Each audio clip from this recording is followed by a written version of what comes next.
5, 4, 3, 2. We're live. Go on mute. Good morning, everyone, and thank you for coming and attending the Greater Houston Business Procurement Forum's every month event. In fact, we've been putting together this and hosting this forum for over 30 years. We have never missed a month to give back to the community. It's our labor of love. So you're everything to us. You are minority business, small business, and of course the corporate governmental agencies who are working and looking to do business in the community. We just welcome all of you this morning. With that, as we often do, is we open with our great singer, storyteller extraordinaire to lead us in the preamble to the Constitution, as well as the national anthem. So with that, Kiana Wiseman. Kiana.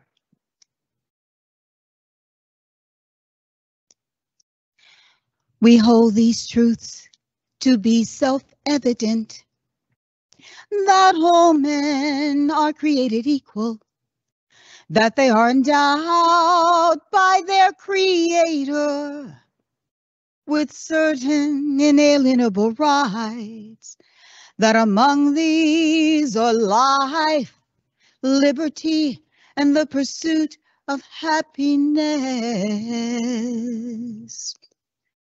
Oh, say, can you see by the dawn's early lights what so proudly we hailed at the twilight's last gleaming, whose broad stripes and bright stars through the perilous night o'er the ramparts we watched were so gallantly streaming? And the rockets ran clear, the bombs bursting in air gave proof through the night that our flag was still there. Oh, say does that star-spangled banner yet wave o'er the land of the free?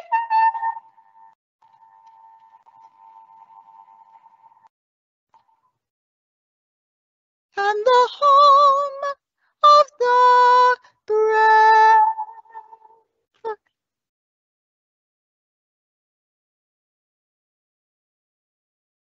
Outstanding, Kiana, and thank you so much. As always, an outstanding performance. Appreciate you. And now, of course, we have Abel Garcia. Abel is the Executive Director of the National Association of Minority Contractors, or NAMAC. And Abel, I know that you've got a special event tomorrow.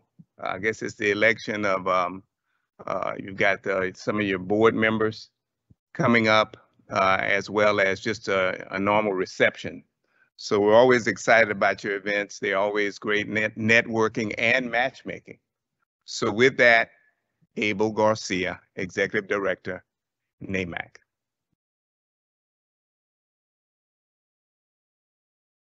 Milton, thank you very much. As always, it's a pleasure to be your opening act. It's a privilege and a pleasure. Also, thank MCA for its wonderful partnership with your group and with the National Association of Minority Contractors. We're very proud to be at this wonderful MCA facility, which has become the #1 in construction in telecasting what we do, as well as what they do in their business of pulling wires and getting all the things that work electronically now. NAMAC, wow, are we appreciative? We are very, very humble and appreciative by all the support that we're getting and we've gotten the last couple of years. Let's just visit with you a little bit about how you supported NAMAC. We had a golf tournament that we talked about last week, and we had it, I think, the day or two afterwards. It was a smash. It was the biggest golf tournament Pearland Golf Course has had in years. We sold the course twice over. That means it's an 18-hole golf course. We sold 37 holes or 37 players. Normally you have where you buy a hole and you put the sign and so forth. It's 18 holes. This little gal, Delphina, our photographer, sold 50. We had 3 or 4 signs at each hole. And the event was phenomenal. We had 5 former Rocket players because Monica from Houston Plumbing got them together, so legends. We had 5 construction legends. And so we had a fabulous time. We rented a tent because the golf course couldn't hold all of us there. And so we had such a marvelous time. We're so appreciative of all the support that we got from our contractors, from our own membership and so forth. So I want to let you know that NAMAC is healthy and prosperous and enjoying the heck out of this growth that we're having. I looked at the publication a couple of days ago, and Houston, Texas is the capital of construction, permits, and everything that happens. So we're very, very, very lucky, very fortunate. We're blessed. I will tell you that we have a great board. You know, our Roger Pombrel, our executive vice chair, will be holding his 42nd straight in a row lunch and learns. He's on your heels, Milton. Long way away, but he's on your heels. So, and then we have our chair that's retiring this year. He led 3 years of great leadership, Ruben Mercado, and we want to thank you for that. Business is number one. I want to talk a little bit about NAMAC and about construction. Construction is a first responder, and I want us to become proud and begin to say that. We're right along there with the hospital, the doctors, with the port, with NASA, with oil and gas, and then comes construction. And as I mentioned to you before, the difference between us and the first responders, very little. We get there first, sometimes to make sure that they can get there, and all the kudos to them for what they do. We get there first most of the time, but we don't leave until we clean it up and we build it back again. That, my friends, is something that you need to say that you're in construction, that you're proud of. Let's begin to wave that flag. Hey, we're just big, this beautiful city of Houston. We're a big part of this beautiful Houston, okay? I can't thank you enough for all the support you've given NAMAC. We're humbled by all the support you've given NAMAC. Our membership is above 300 now. Our corporate sponsors are, I don't know, 27, 28, going on 35. We're thriving because of you. Not only do we carry the word, Milton carries the word. Our friend, Miss Franklin from the city of Houston, not only carries the message, but she's doing a fantastic job with all this multi-construction that she's having. I wish I had time to thank everybody, and I hope that I say it by saying we at NAMAC are the luckiest little association in Houston, Texas, in Harris County. We love it, and we appreciate all the support you give us. Milton, back to you again. Thank you. Abel, thank you so much. A phenomenal job that you're doing at NAMAC. The team, the board, you guys never stop working. You embody everything that Houston is, and that's a never say die attitude. So we really appreciate you. And we're fortunate today to have Harris County. So this whole theme today, as each month of the forum always has a different theme. This one is sort of Harris County Day is what I call it, doing business with Harris County. And of course, when I think about doing business with Harris County, I always go back to the leadership. And of course, with some great precincts, precinct chairs, commissioners that are really coming together and doing a phenomenal job there. But under the leadership of Lena Hidalgo, Harris County Judge Lena Hidalgo. She's just been great. You see her all the time. She's always fighting for the community, for Harris County community. And when she believes in something, she gives it her all. I look at some of the things she's done with COVID, under COVID-19, and even the recent ice storm. She seems to stay on top of things and with a steadfastness that says, we're going to come out of this. And so you believe in her sometimes, and you believe in in the fact that we're going to come together as a community. She instills that in us. I could go on, but I want to start off as we normally do with a success story. And today, County Judge Lina Hidalgo is our success story. And for that, we would like to recognize her with one of our highest achievement awards that we've ever given at the Greater Houston Business Procurement Forum these past 30 years. And that is the Meritorious Achievement Award. And again, that's her untireless, never say die, keep fighting for us, for the people. We thank you so much, Lina, and I know you do everything you could to join us this morning. I recognize that we have Commissioner's Court, and that's every few weeks, and I know this one is very, very important. But a lot that we do, in fact, the next person that's going to be talking is represented by your MWBE program that has taken shape. I know this is something that, we've worked on for many, many years. I've been involved maybe 30 years, and maybe longer, I don't know. But we're very, very excited about that MW, Minority and Women Business Enterprise program that we recently started. And I think this is a perfect segue.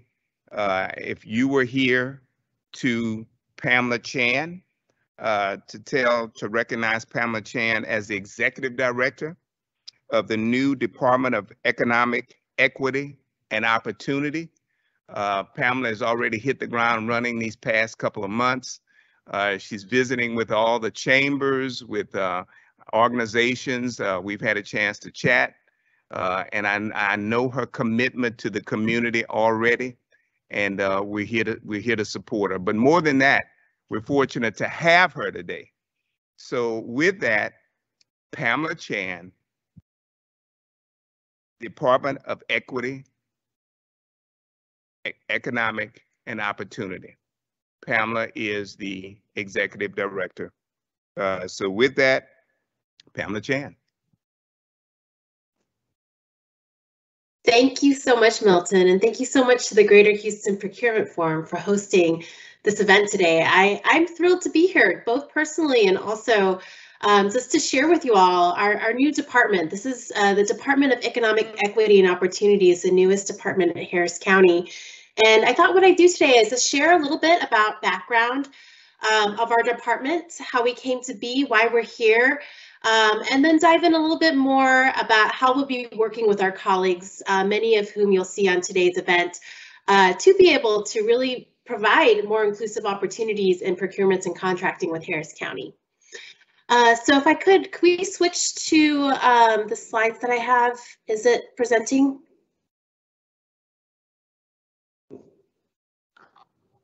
Great. So I think, hold on, I'm going to hold on just for a second while we switch over the slides. I can start talking, but let me know if there's something I can do to make sure that the presentation is up and running.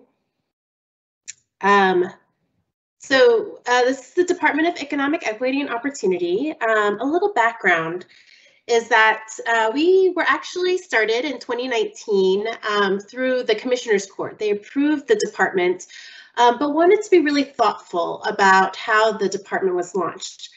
So they brought in a consulting firm, TIP Strategies, in order to conduct more than 100 stakeholder interviews to identify priorities, opportunities, and challenges. And these stakeholder conversations are really important because core to our foundings and as part of our departmental mission is just really being grounded in community, being grounded in understanding and willing to listen about what's happening out there, because we know that, the issues of inequality, of inequity, and in order to promote inclusion, we really have to be able to work together. And so I appreciate that kind of listening mode was built into the fabric of the department. So by the end of 2020, there was a preliminary structure for the department and a budget. And I was hired in January of 2021, and that's actually when the department was able to launch and start operationalizing. So we're very much at the beginning of setting up right now. We're hiring our leadership team, beginning community outreach by participating in events and meetings like this, as well as getting a start on the programs, including the MWBE program, which was established by Commissioners Court last fall. So to start a little bit on why we're here, many of you may already know this, but the economy in Harris County overall is incredible. It's the third fastest growing and most populous county in the nation, in the US. We've got almost 5 million people, and there's no question that the region just has an incredible amount of diversity. That is a core strength of our region. There's a lot of prosperity here that we see. We have a lot of exports. GDP growth is the highest in Texas. We have 20 Fortune 500 companies, and the median household income has grown since 2013 to $60,232. Unfortunately, we don't really see this prosperity shared across all communities. As many of you may know, 15% of our households are in poverty, experiencing poverty. 20% of our households have zero net worth. And in the face of this pandemic, we're seeing that 45% of Houston families with kids are saying that they're not able to make enough to make ends meet. In addition to all this, to sum it all up, the Urban Institute did a research study last year evaluating 274 of the largest cities in the US and identifying how inclusive their economies are. And they actually ranked the Houston metro area, which includes all of Harris County, 273 out of 274 cities. So that's quite striking given the amount of prosperity that we don't actually have that much inclusion in our economy. Just to give a little bit more background as to what might be underlying this lack of inclusion in our economy, we can look at the statistics by race. Here I have some data on the household poverty income rate and the zero net worth. You can see for poverty, white households experience less than 5% of households in poverty. Whereas amongst people of color, the percentage is at 19%. For households with zero net worth is 13% for white households and 25% for households with people of color. Of course, these statistics also change depending on the different race and ethnic groups. And so if you'd like to see that, there's actually a link at the bottom of this presentation to Prosperity Now, the scorecard, and you can actually look at this data disaggregated by race. Now, turning to a point that might be more relevant to this particular group is the business value. White-owned businesses are valued at over $800,000 in the county, where it's under $200,000 for people of color. And some of you may be familiar with a disparity study that was done last year by Collette Holt and Associates, which looked at the spending, how Harris County contract dollars are distributed. And it found that only 9% of county contracting dollars went to minority and women-owned business firms. And this is when we have a market availability of 28%. So what I appreciate about the founding of this department is that there's a recognition that as a county, we can do more. We can do more to promote an inclusive and accessible economy. So just to give you a little background as to those stakeholder conversations that helped to ground the founding of this department, here's a list of the different groups we talked to. We talked to many chambers of commerce, community development organizations, groups like the associations that many of you are a part of. And some of what we heard in terms of the wish lists for this department are that in terms of community priorities, I'll start with the bottom half, is that they wanted to see more equity and access in county contracting and procurement. So that's why we're certainly here today. We want to be able to connect workers and job training opportunities, promote workers' rights, and then for small businesses, be able to increase that capital for aspiring and current small business owners, as well as increase small business support and development around the county. And so what that means in terms of the vision for the department is that the asks were to create inclusive and accessible programs and services, create a one-stop shop for information and resources, strong partnerships and public engagements, and a way to evaluate our own programs for those equity impacts. So these conversations really help to inform the ultimate mission and vision of the department. The mission of the Department of Economic Equity and Opportunity is to activate resources, partners, direct assistance, and data to eliminate economic disparities and disinvestments in Harris County. What we hope our work will do, our vision, is that we'll be able to see a county where our diverse communities, both businesses and individuals, can experience an inclusive and accessible local economy that offers shared prosperities. So this is how our department is visioned to be structured. And as I mentioned, we're building our team right now. And so this is the structure that we're working with right now, and in order to be able to start these programs that we're asked for by the community. We're going to be broken up into 4 different divisions. Of course, we have an administration division, which houses all of our shared services across the department, as well as our strategic planning and strategic initiatives. And then there are 3 specific content-led divisions. I'll start on the far right and then move over to the left. The one on the farthest right is equity impacts. You can think of this as our policy and research team. And what this team is charged with is ensuring that the department's work, the work of the county, is really having that generational impact. So we'll have a community insights research team, which will be charged with tracking the outcomes in the area to make sure that we're staying on track, as well as doing the qualitative and kind of quantitative survey-based research in order to identify where are disparities popping up, what are the gaps, and understand the context in which they're arising. This team will also be in charge of providing policy advice, since we know that the economic outcomes for the region are oftentimes impacted by different decisions that happen in different areas, as well as inclusive growth strategic planning group. The second division is the Inclusive Economic Development division, and this is going to grow from an existing Office of Economic Development that has been with the county. They've been the team that manages the different corporate incentive programs that are both offered in as well as by other entities in the county. We also are looking to develop up more small business programs and workforce and career programs.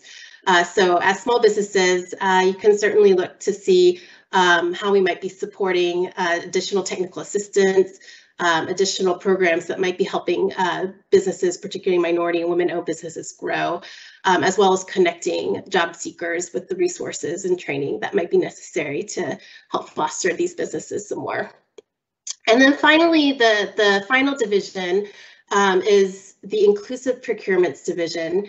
And so this is the division that's charged with making sure that the county procurements process, all of our contracts are really operating in a way that promotes economic opportunity rather than being a part of the problem or hindering that kind of inclusive economy. So here we'll house the Minority and Women-Owned Business Enterprise Program, and also the DBE program, which is a specific branch of a program from the Federal Transit Authority. We'll also house the Davis-Bacon Related Wage Acts program, just to ensure that there's worker wages and compensations and construction are going through. And then the HUD Economic Opportunity Program, which is related specifically to projects that are funded under the Housing and Urban Development federal dollars, which looks to creating contracting and business opportunity or workforce opportunities for people from communities that are in HUD-funded project zones. So I hope here that you can see that we certainly are building up a team to be able to work and partner together with you all, just to be able to improve the contracting and procurements process. As we build the team, some of the more specific aspirations to make contracting with Harris County more fair and inclusive are just working with our purchasing, as well as our other departments, Harris County departments, who are issuing projects, to review solicitations and identify strategies that make the solicitation opportunities more inclusive in both the process and the outreach. This includes determining eligibility for targeted and specific MWBE goals and setting them with those project teams when relevant. Our team will also be providing support for outreach and technical assistance to MWBEs, as I mentioned, with the small business programs work. we're going to look to create content, excuse me, to make contracting with the county easier to understand and less intimidating. And of course, all this will be done in conjunction with especially procurements, as well as with the other departments across Harris County. We're also going to try to conduct compliance, or we will be conducting compliance to hold ourselves and contractors accountable to the MWBE goals that we're setting with projects. And then we're looking to review and potentially recommend county policies that could address barriers and advance participation of MWBEs in contracting opportunities. So those are just some of the recommendations we're looking to implement from stakeholder and expert feedback. We're definitely taking an iterative and learning-oriented approach as we're building out our team. So I invite you to continue engaging with us. Over the summer, we expect to host a series of open houses to talk more about the specific areas of work and development, including events around procurements, making that more inclusive, as well as small business development. We're working on putting together a website so that more information can be made available. But for now, if you'd like updates on the department, please feel free to follow us on LinkedIn or directly contact us. And I've put that on the screen here with the slides. Well, thank you so much for your time today. I really appreciate being here and just being able to share with you all about the department and where we're at in our startup. Thank you.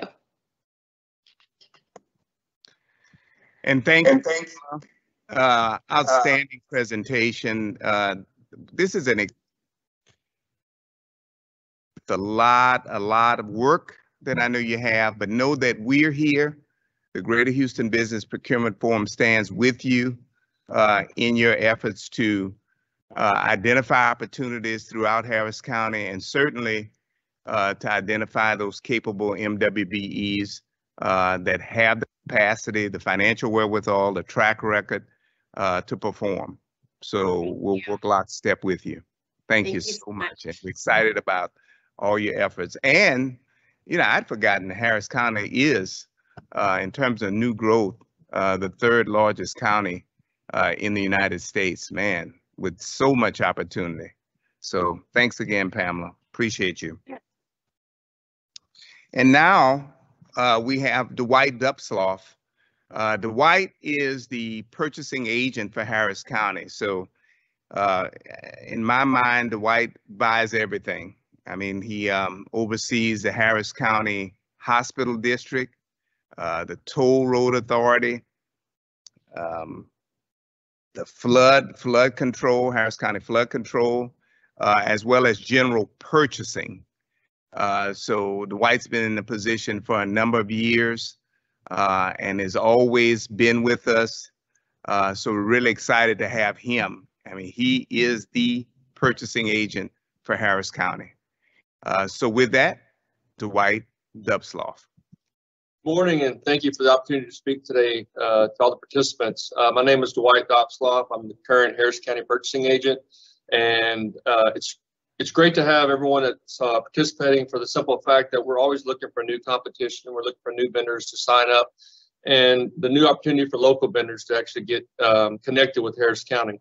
So with that, I'm going to run through a quick slide show to explain to you kind of how we you can connect with our office, and then where the opportunities are available as we move through the presentation. I'll also provide you with some details on some future projects that we're looking to procure throughout the year. Next slide, please. So currently my office is made up of two divisions, actually three divisions, but two main divisions that offer procurement. One is for Harris County proper, which includes all of our precincts, flood control district, toll road, and a multitude of other offices. And our other division is for Harris Health System. I have two deputy directors who oversee those two groups, and between the two groups, there are about 60 staff members that support those offices. And we have a third division, which is our purchasing surplus division. That division is responsible for the day-to-day surplus, I guess, division that actually disposes of all the surplus that the county has.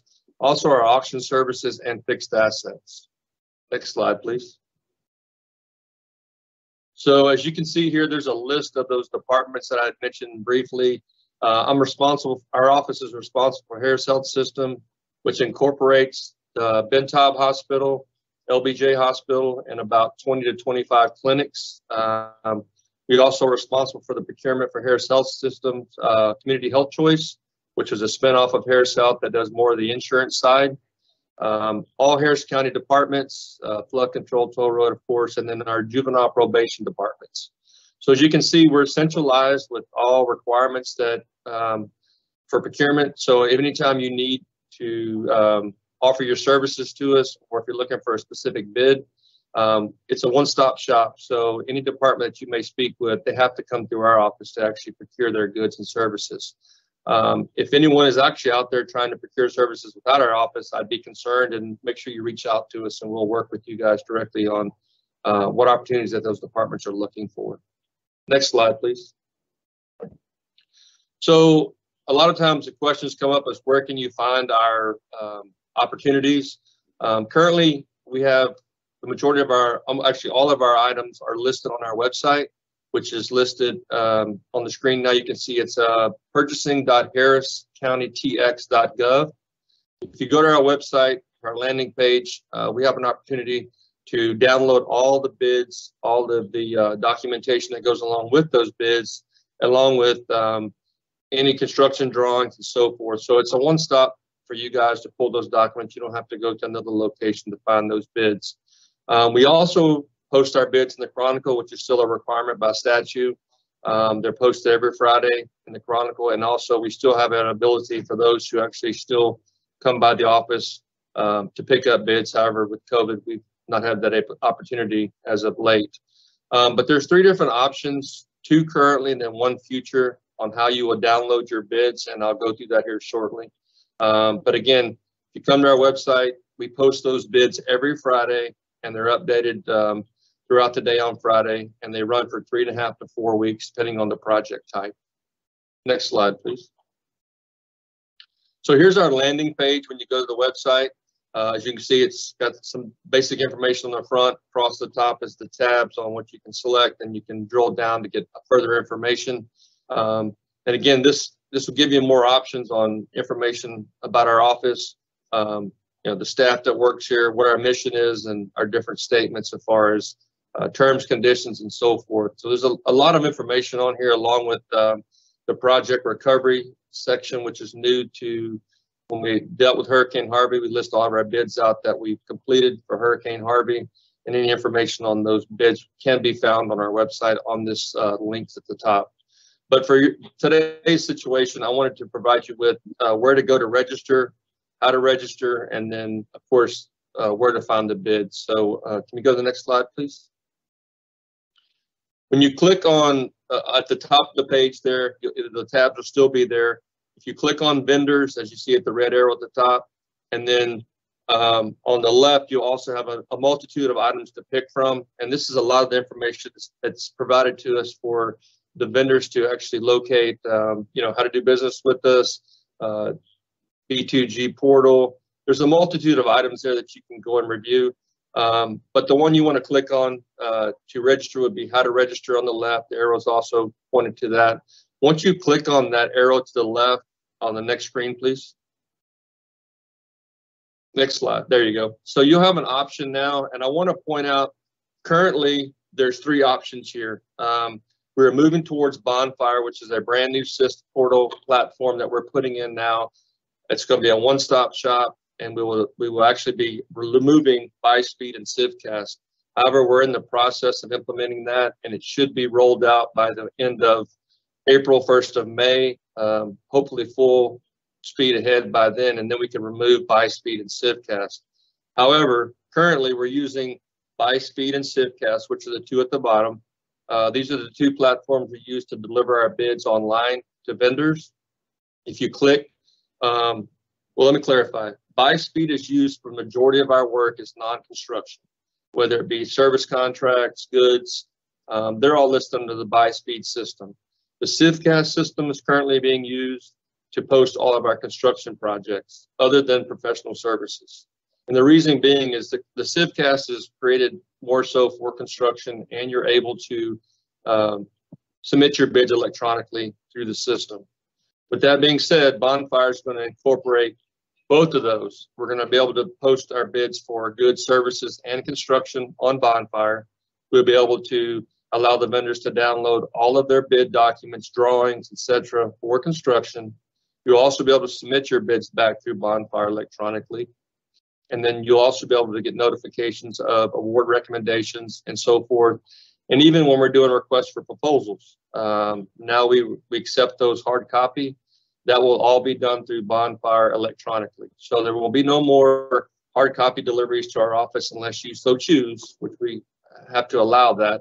But everything can be done electronically. So we're really pushing forward to get Bonfire incorporated into the system as quickly as possible.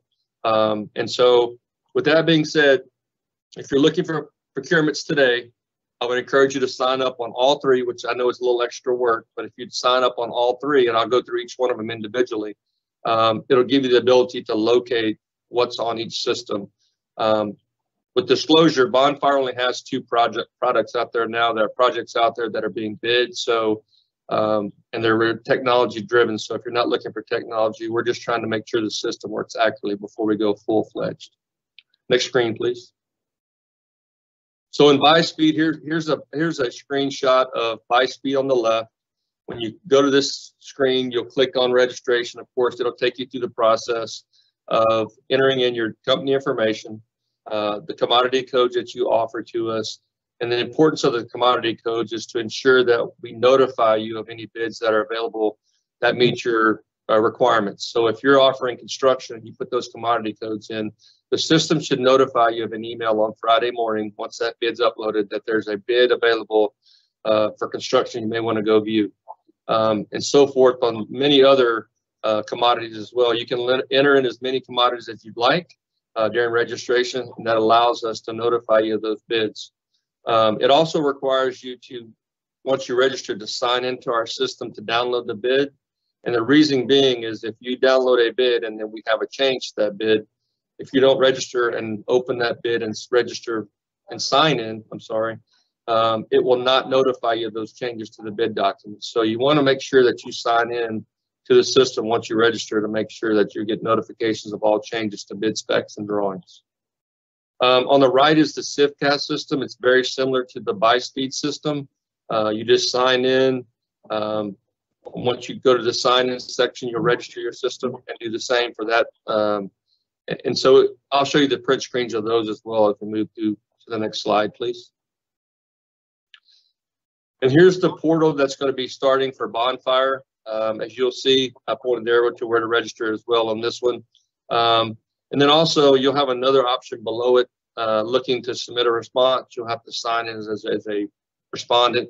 And this system is not fully on the vendor portal side. We're finalizing all those documents. So what I will do is provide TECO and Precinct 2 a slideshow of how to register step by step with Bonfire, and we'll email everyone who's participating in this presentation today, because we're excited also about Bonfire for the simple fact that if you're not bidding on a project that's over $50,000, and we have buyers that do smaller work, which is under $50,000 that just obtains quotes, we plan to use this system also to reach out to all vendors who've registered for specific commodities to submit quotes for smaller work. Maybe it'd be a $30,000 project.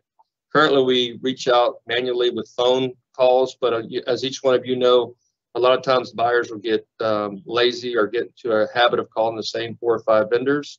So the goal of this system is to allow us to expand our window of vendor opportunity when it comes to submitting those proposals. So again, I would encourage you to register and make sure you put in your MWBE or small business status, because this system also allows us to sort vendor bidder list by MWBE or so forth, small business or business type. So we look forward to utilizing this portal more than we do currently with our small procurement processes. Next slide, please. So here's, you can't hardly see it probably on this slide, but when you go to BuySpeed and you register, open up open bids, this is what you'll see. Here's a list of bids that were out, I think a week and a half ago, that I did a print screen on. On the left is the job number you'll click on, and that'll open up all the documents and items that you need for that particular bid. We do not require you to submit a pre-registration on your performance bonds and those type of things. Everything is included in the bid on what you have to submit. And it gives you the detail of who the buyer is. And once you open that, you'll have the contact information for that buyer who's handling that project in case you have questions. Next slide, please. Here's a print screen of CivCast, which I had mentioned a while ago. It's actually very similar to the other one. When you go and sign in, you can sort it by either county, by entity, and so forth. As you can see on this job list here, all of our jobs start with a job number and then the actual number. So it'll say job number 21/00 and whatever that number might be. So you know that's a Harris County number. There are some jobs that are posted on this website that are not, that when you list in Harris, it'll pull up other agencies that do water districts and so forth. So make sure if you're looking for Harris County work, it has a job number that starts the actual name of the project, and you'll know you're bidding on a Harris County project. Next screen, please. So as I mentioned a few minutes ago, when we actually have requirements in each one of our bids, we actually include those requirements for each specific bid itself. That way you know if you have a performance or a bid check, bid bond that needs to go in there, performance bond, you'll know in that bid if that job actually needs that. And what we'll normally do is those will be included in our table of contents on the second page, and it'll list out all those requirements. As you can see, this is some of the requirements we include in bids proposals that are most common. The bid check or bid bond can be used when you're securing your bid. If you do a bid check, just know you'll have to replace that bid check with a performance bond if you're awarded that project, and you'll have 10 working days after award to get that performance bond back into our office. Insurance requirements are required on the majority of the jobs that you're on our location working.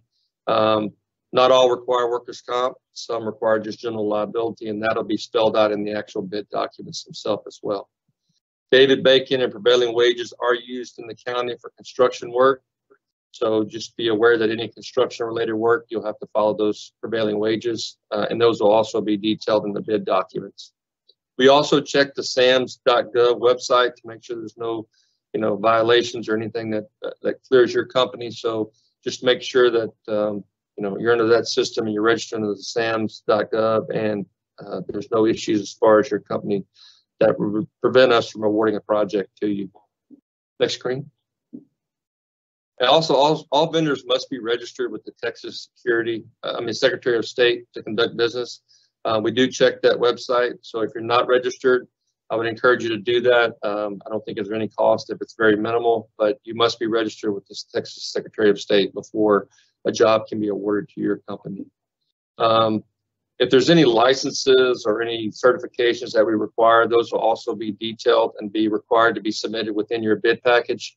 As many of folks have spoke earlier, Pam and then Tico earlier about, the county is rolling out an MWBE program. The policy has been created last year, and we're working on including MWBE goals in our bids as we currently speak. We are manually setting those goals now until we get the office up and running. So there will be a requirement in some of the bids that you'll see if you pull out construction bids and others that qualify to include a goal, where you have to include a utilization plan, your MWBE certifications, and we were accepting a multitude of those certifications depending on, if you're registered with the city or other agencies, the state will accept those certifications, and that'll be included with your bid. And then lastly, you must also be current on all your state and local fees and taxes. Harris County has a policy in place that if you owe any court judgments, tickets, toll fees, and fines, those have to be up to date. If there is one that we find before award, we'll have to have you either take care of that or come up with a payment plan so we can award that project to you within Commissioner's Report authorization. And they must authorize us to give you a waiver if you owe taxes or fees and prior to awarding that project. Next slide, please. So lastly, excuse me, I know the county's big and folks never know who to call and what to do. So we made it a little easier. If you go to the left, this left part of the screenshot here is our landing page. It just has a different top on it. There's two spots you can locate a buyer within my office. At the top, you'll see contact us. But I would tell you it's easier just to go to the little box down below. It says who to call with the young lady in the box. You click on that box on the right side, you'll see a list will pop up with 5 or 6 groups. Within those groups, you'll have a list of not from my name, my phone number, my contact information, and my email, all the way down to anyone else who works in my office, from administrative to the buyers and so forth. Each one of them also have a description of what commodity or what service they offer or what they provide. So if you need a buyer for construction, you can actually click on this section and it actually opens up automatically. Now we've changed the settings. So you'll be able to scroll through that list of buyers and locate the actual buyer who handles construction, and you can contact them directly without having to go through our front desk or anyone else. We want to make it as easy as possible for you to locate someone within my office, not have to go through a lot of jumps and loops to find that right person. If you want to offer a product to us, if you'd find that buyer and send them an email stating, hey, we have this product, we don't know who to talk to, who to put it in front of. My buyers can get you in front of the right departments, the right individuals. And what we normally do is send an email to the department, including you on that email, to show them that you've reached out to us and you want to offer your product to them so they can at least review it and determine if they want to put a bid out or seek that service or product. So again, it's very simple to find us now. As always, like I said, I'm an open book, and you'll find my name and my phone number on there as well. If you don't get responses from my buyers, feel free to reach out to me and I'll make sure that I rattle their cage a little bit to get them up and running and get them contacting you. Next slide, please. Here's my contact information, and I think they'll provide the slideshow to you with our email and website again. And then the next slide, I just wanted to illustrate. This is just to show you guys just a couple of things that we worked on precinct this year. On the right was a project that I worked on with several of Commissioner and his staff to bring in the new pods that he had envisioned to procure. It was definitely a first for our office that we learned, but it was great to work with Precinct 2 to bring in this to assist us, the individuals within the community. On the left, of course, is just one of the playgrounds of many that you guys are continuing to redo and update. So again, we offer a multitude of opportunities for those out there. So feel free to reach out to us.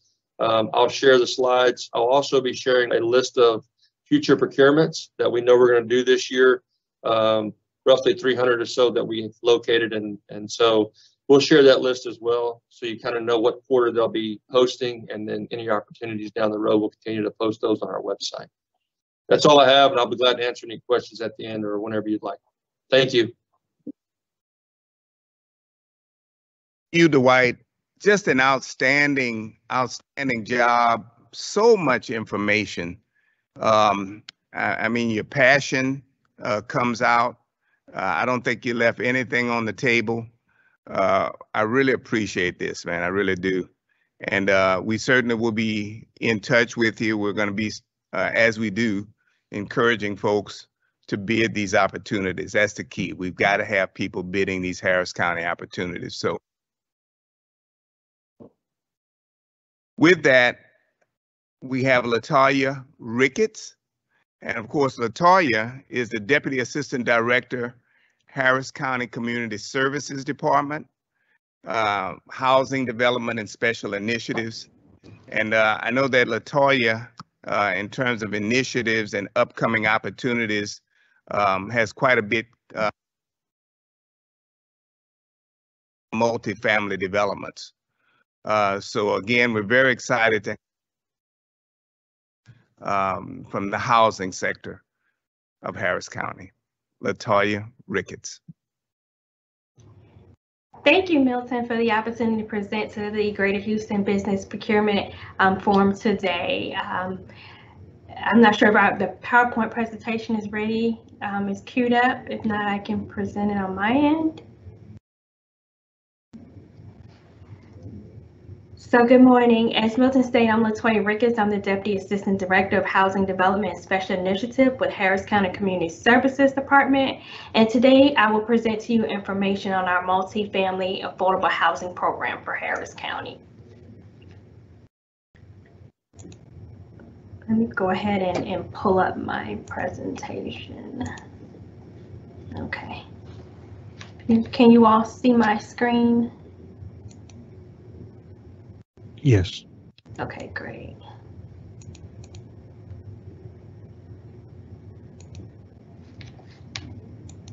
Okay, great.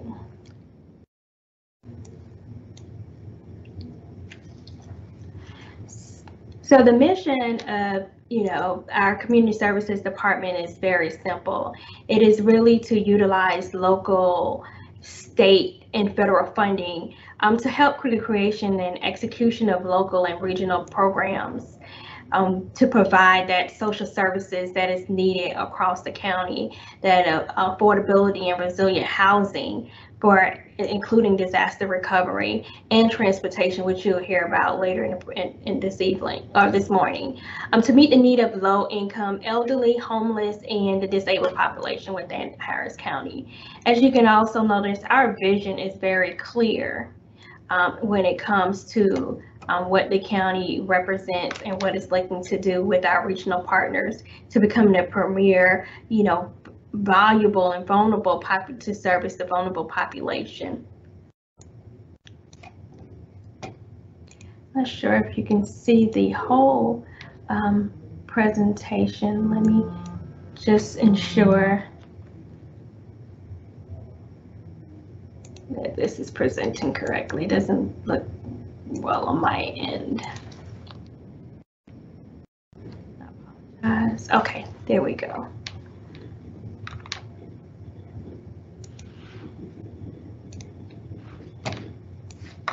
Okay, and so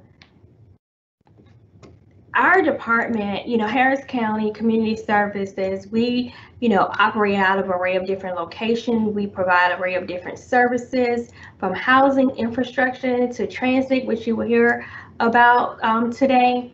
And so these are some of our locations that you can receive services through our Harris County. This slide also provides you information on the locations.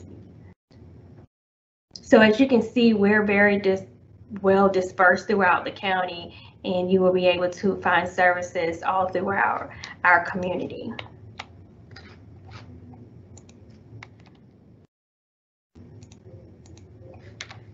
So our community services department has the Housing Development Special Initiatives Division. And our goal is to plan housing strategies to develop mixed-use income affordable housing for Harris County. We implement affordable housing projects, which we leverage by funding sources including federal, state, local, bond, and tax credit funding.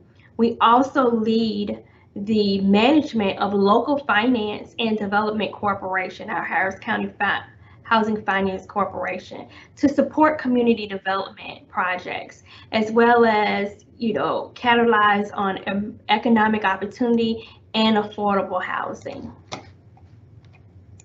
As you can see from here, our staff and our department is growing. We have 10 full-time staff, opportunities right now. We initiate multiple initiatives through our program. The county is currently conducting a planning housing strategy, and we are working with the Kinder Institute on the 2020 Affordable Housing Study. This is a 10-year plan with annual productivity goals to be completed in 2021.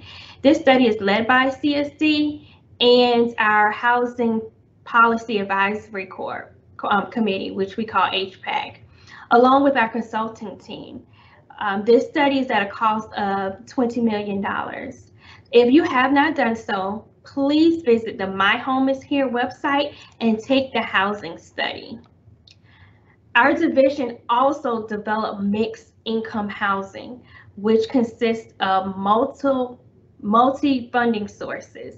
An example is the Enclave at Lake Point project. This is a senior housing development with 132 units, of which they have diverse funding streams. We have a CDBG DR loan of $12.72 million, tax credit and Harris County Housing Finance Corp bonds of $6.7 million, And then we have private financing in this deal in the amount of $8 million for a total project budget of $27.4 million. This is just one of the examples of the 16 multifamily projects that we have underway, which you'll hear about later in my presentation.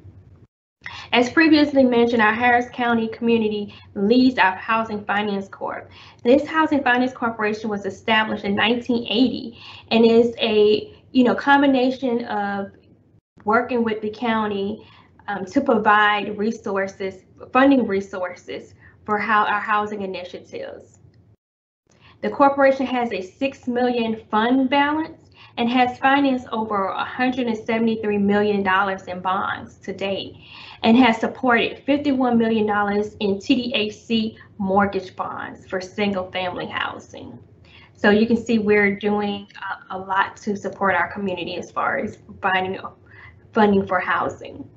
The Harris County Community Land Trust Management Corporation is a subsidiary of our Housing Finance Corp.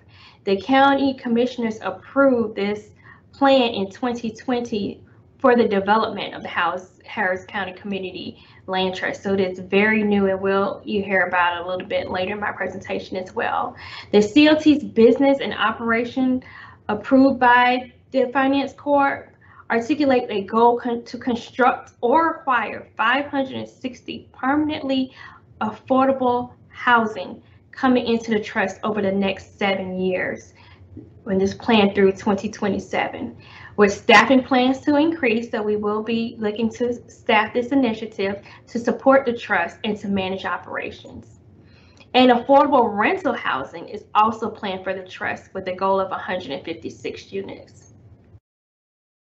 Our next slide will go into more detail on the Community Land Trust.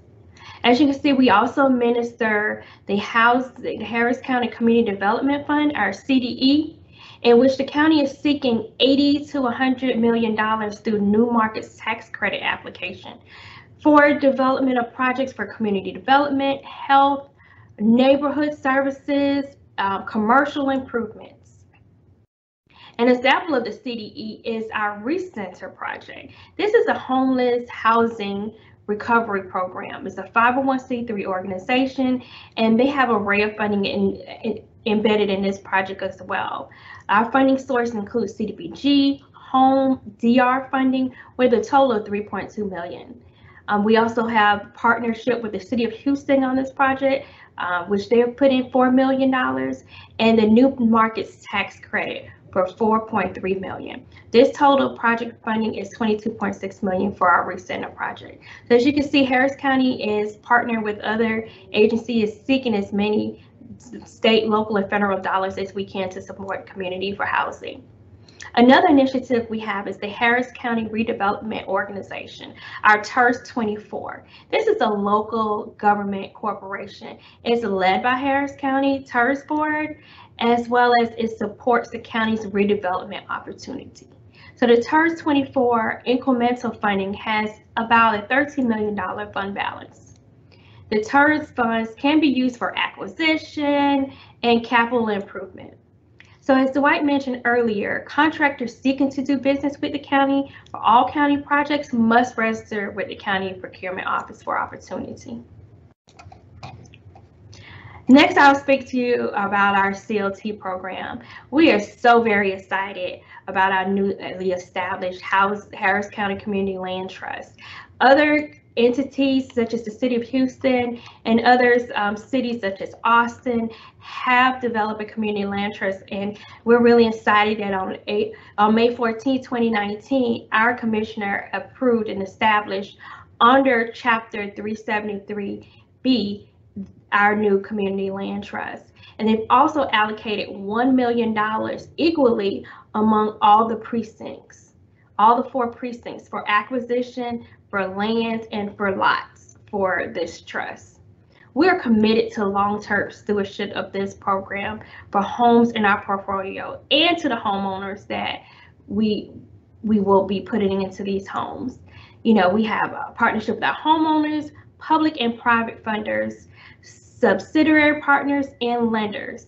And we're also committed to ourselves in what we're doing to remain true to our mission and purpose here at Harris County to continue affordable housing efforts after the homeowners move in. We'll continue to monitor and enforce homeowner compliance to term of the deal.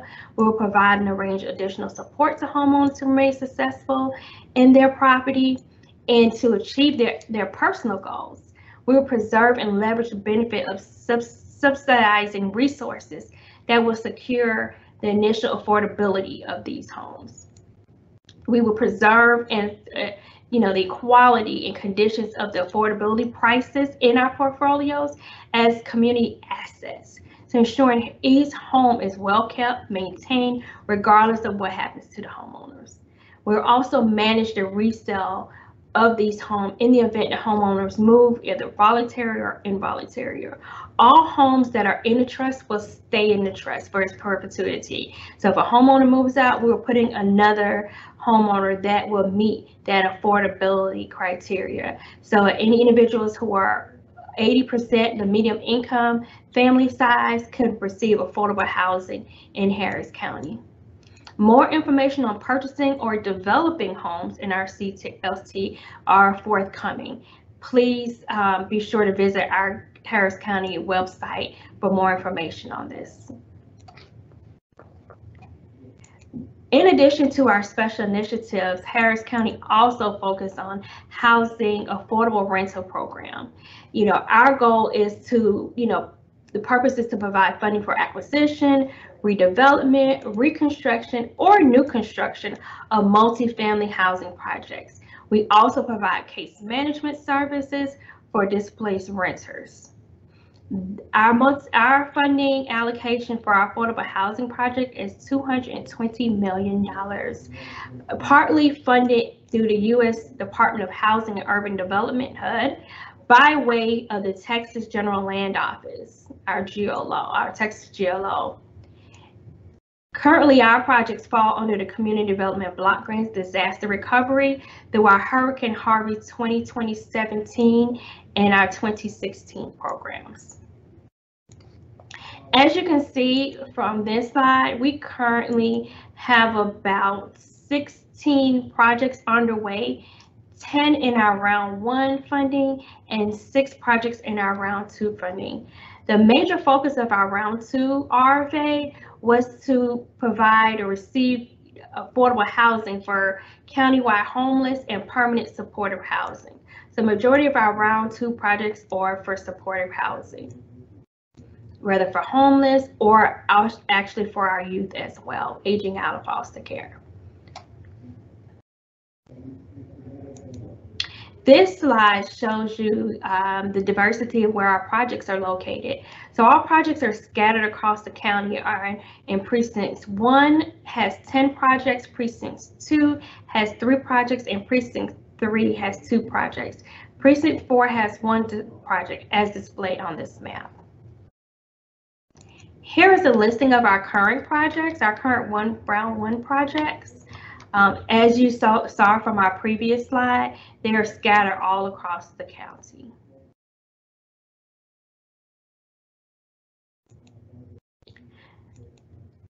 Our round 2 projects are just taking shape and is currently underway. We actually have some opportunities for the community to bid. Our Temenos and 3300 Caroline project, our First Met Senior, and our Resident Arbor Oaks are under bid process right now for subcontractors. And our Sunrise Loft projects are under bid right now for general contractors. So as Dwight said, all our bids are posted in the Chronicle. So you can take a look at the Houston Chronicle for more information. You can, as well as call us our office or reach out to these projects to receive information regarding solicitation of bids. All eligible contracts are encouraged to bid at this time. Contractors that we tend to work with on our affordable housing projects are part of our prime subs that is vertically integrated into our development entities, and that we also have partnership with the Harris County Housing Authority for majority of our projects. So we work closely with our housing authority to provide affordable housing for our projects. So I just want to thank you this morning or this afternoon for the opportunity to speak with you. If you have any questions, I am here to answer them in regarding to you seeking opportunities to work with the county on our housing projects, as well as funding that we have available for housing. Thank you, Milton.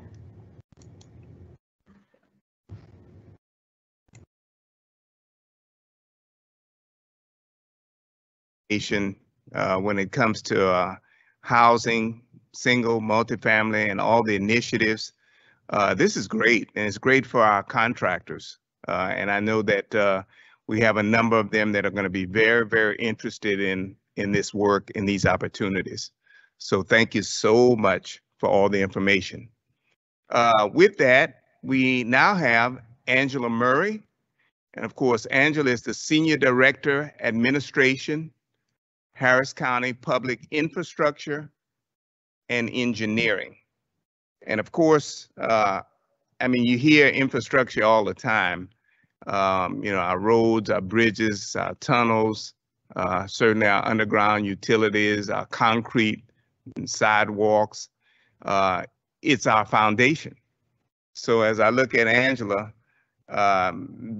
that's going to be the foundation of where we are and where we go for this city, for this county.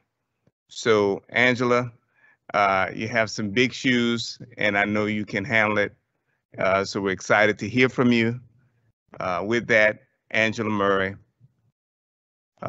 Infrastructure, Engineering, Harris County Public.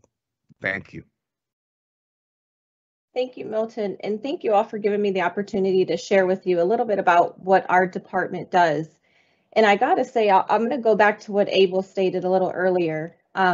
He's right, Houston is the capital for construction and permitting. And although, you know, COVID had significantly sort of changed the way that we do business and how we conduct ourselves, it also has shown us that we haven't stopped. And the county is definitely kicking out opportunities. So as we go through along the presentation here, I really would encourage you all to take some notes and figure out how to, you know, educate yourself and learn about these solicitations and how to do business with the county, because there are definitely opportunities out there. So go ahead and get started. So Harris County Engineering Department, Harris County Engineering, and so much more than engineering that we do. A little bit about our executive leadership team. So our department is led by John Blunt. He is the county engineer. We also have several leaders on our executive team that manage our largest divisions within the department. I'll start with Elisa Max, who is our assistant county engineer for operations. Elisa oversees the engineering and project delivery division, which is our largest division in the entire department. Next up is Lloyd Smith. He is our assistant county engineer, and he oversees the policy and client services. So these would be the roles and responsibility of coordinating with our liaisons and clients and partners on projects. Next up, we have Joe Castile. He's the Senior Director of Planning and Development, and in his division oversees the permitting and planning activities throughout the county. And then last is Angela Murray, myself, which is the administration division, is my division, and that division encompasses general services that are provided across the department. So along with the leadership team, you know, we also have an extremely diverse set of folks within our department. We have over 750 individuals, and we are really working towards expanding our team as much as we can because the work is there. Okay, core division and service areas. So these are the main areas for services that we provide. It definitely doesn't go into every detail of all the services, but in terms of how our department operates, we have the, of course, administration division. And again, that's the division that focuses primarily on services that go across the department. So that's our human resources, our finance team, our communications team, and general administrative services. The next division would be planning and development. Of course, this is, as I stated, the division that focuses on the planning and development. So this division handles the platting. They deal a lot with permitting with the developers and with folks that come into our permit office. And they deal with the inspection, of course, of residential and industrial and commercial development to ensure that everybody is in line. with the rules and regulations. And next up would be the Policy and Client Services Division.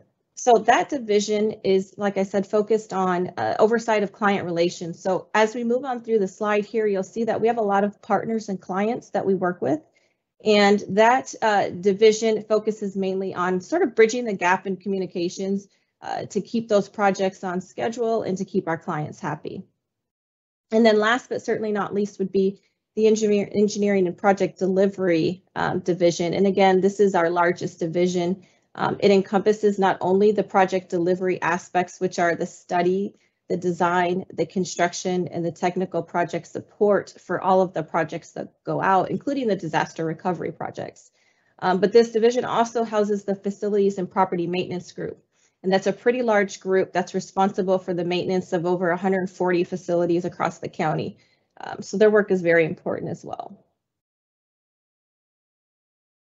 Moving on, so just to share a little bit about our clients in terms of who we work for and with, the county judge, the county commissioners, of course, those are some of our main clients in terms of projects that are assigned to our office, as well as other various county departments. We also partner with a variety of different entities, including the City of Houston, Metro, Flood Control, Harris Health System, TxDOT, the East Aldine Management District, Harris County Sports and Convention Corporation, the Children's Assessment Center. We do a lot of work with CSCD, which is the Community Supervision and Corrections Department, as well as the Airline Improvement District. And so these are just a few of the partners that we work with when we are, seeking to start a project or work on something that would require us to have some interaction with some of those entities. Okay, the procurement methods. So for the most part, our projects are advertised. The construction projects are advertised. We also will do from time to time requests for qualifications, and those are for professional services when we are seeking professional services for a particular project. Request for proposals is something that we don't utilize a whole lot, as well as the informal solicitations, but we do utilize those methods when they're applicable. Especially informal solicitations for items that are under 50,000. And I know that Dwight gave the presentation and spoke a little bit about Bonfire and being able to house all those different methods. And right now we do advertise on a couple different sites. And so we're looking to streamline that as well with purchasing. Okay, our professional services registry. So the professional services registry is a pre-qualifying registry that basically houses all of the firms that are registered to do business with the county. So for instance, if you are a firm and you provide a professional service such as engineering, civil engineering, or surveying, or architectural services, those services would need to be, or excuse me, those firms would need to register with our professional services registry. And what that does is you would submit your standard form 330, basically tells about your firm and what you're, in the fact that you're certified. We would verify your certification and registration, and then also your proof of compliance with the tax policy. And once we have those items, we can register you on the professional services registry, which makes you then eligible to be selected for projects that are relevant to the work that you do.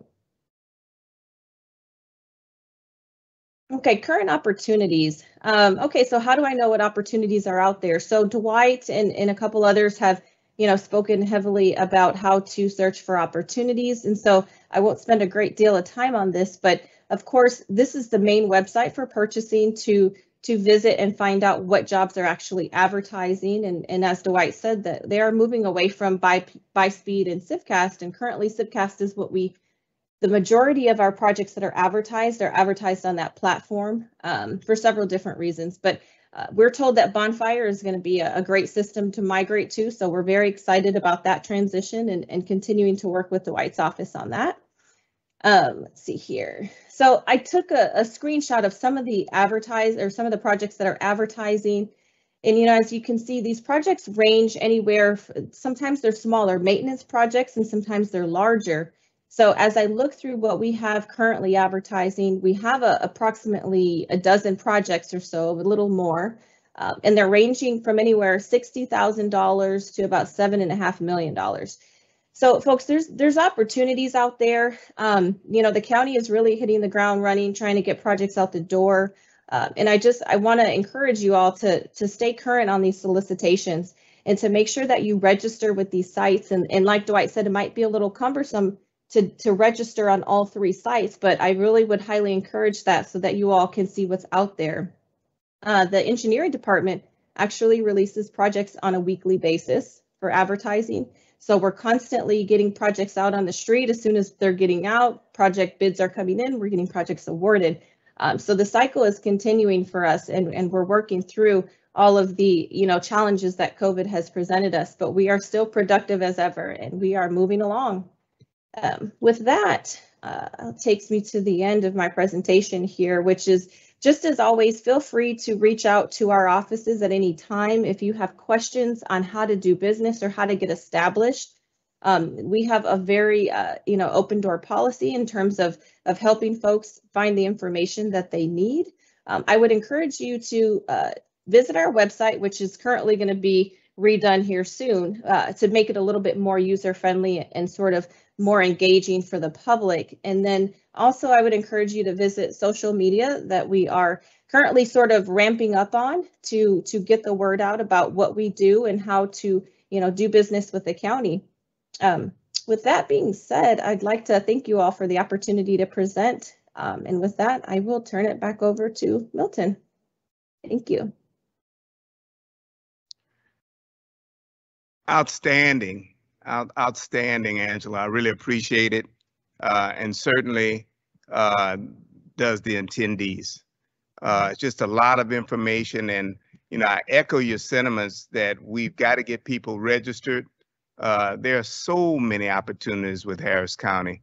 And of course, one thing that was resounding to me is when Angela mentioned disaster relief. And I know, and I just heard just yesterday that there's some monies, quite a bit of monies that'll be earmarked, I think, through FEMA for disaster relief. As you know, starting June 1st is our hurricane season.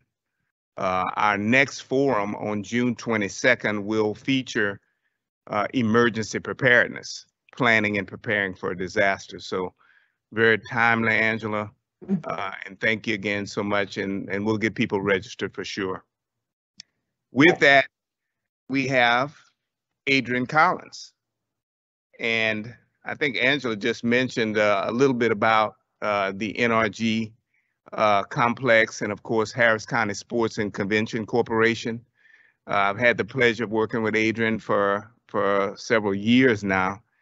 He's just doing a great job out there. Handling the whole complex, and I'm talking about the NRG, the football stadium, the Astrodome, the arena, and the center, and the grounds and all. And so, Adrian, I know that you have a little bit of a small video that just to kind of talk and show, depict all that's going on out there. So with that, we'll look at the video. Thank you, Adrian.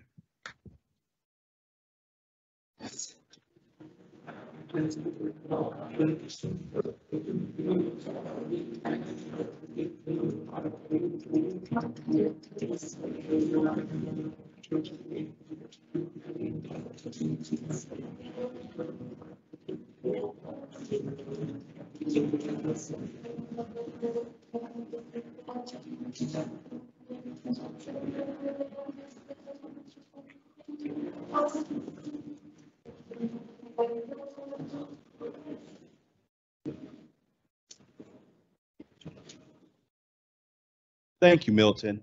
Good afternoon. My name is Adrian Collins, Director of Operations at the Harris County Sports and Convention Corporation, better known as NRG Park.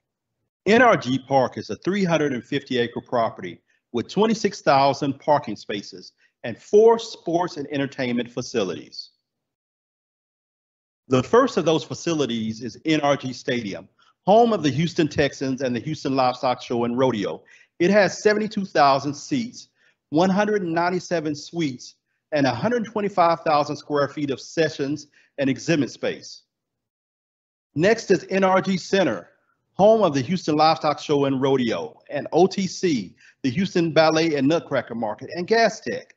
It is a 1.4 million square foot facility with 706,000 square feet of exhibit space. It has 11 halls and 59 meeting rooms. And then we have NRG Arena, host to a variety of concerts and trade shows. It's a 490,000 square foot facility, and it has 5,800 fixed seats. All right. And finally, NRG Astrodome. It's known as the 8th wonder of the world, and it's a Texas historical landmark.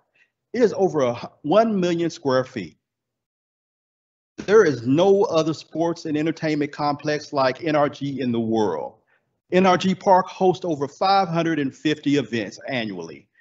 NRG hosts over 5.5 million guests annually. Multiple events are hosted at the same time. So you're asking why I'm here today. Well, on July the 17th, 2019, the Harris County Sports and Convention Corporation formed its own historically underutilized business program to give businesses like yours an opportunity to do business with us. So you're asking yourself, what types of opportunities are at NRG Park? I'll start with general contracting. There's exterior construction, sheetrock, painting, flooring, and other specialized services. And then we have exterior opportunities. We have opportunities in sidewalks and road repairs, landscape and grounds and maintenance. We also have signage opportunities. And then we finally have single scope and multi-year opportunities. If you'd like more information on those, visit our website. So how do I sign up? That's the question you're asking me, because you see the opportunities and you really want to get involved. You want to help grow your business. You can go and visit our website at www.nrgpark.com. Navigate up to the top of the menu and click on Business Opportunities. Once you've reached the page, scroll down. To the left, you can see that there is an opportunity we recently had for lighting replacement. Well, we're going to go down to Vendor Portals. Click on it. To the left, you can see if you were already a registered vendor, you could actually log in to see what opportunities are available. But we're going to create a new account. It's going to take us to the registration form. You're going to fill out the form to the best of your ability, and there's an opportunity to fill out your NAICS code. If you don't know your code, simply click on the link to look up your code. Type in any keywords in reference to what type of business you're in, and your code should populate. Once you realize what your code is, you go back to NRG's page and populate the code. There's also an opportunity to put in information on your certification.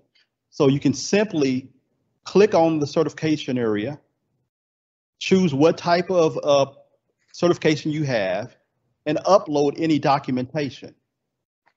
Choose that documentation, and you've completed the form. This should take no more than 4 minutes.